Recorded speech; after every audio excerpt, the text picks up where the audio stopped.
मैं बाहर जाऊंगा तो तुम इसे ऑन करोगी, अपने बेबी के साथ मिलकर ये लोरी सुनोगी। वो बाहर की आवाजें नहीं, बेबी अपने बाप की आवाज सुनेगा, ठीक है ना?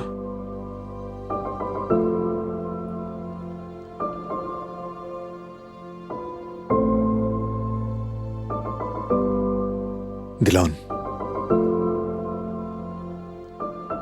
हमने आज तक बहुत आजमाइशें झेली हैं, लेकिन यह मुश्किल है।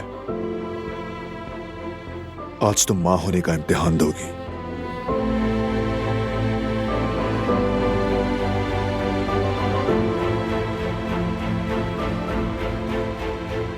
यहीं रहोगी, अपने कान बंद करोगी और हमारे बेबी को बचाओगी।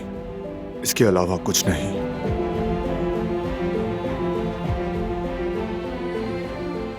कुछ भी नहीं।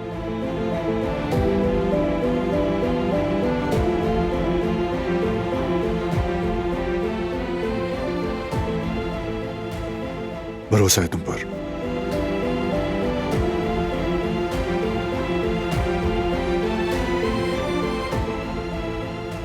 मुझे अब जाना होगा।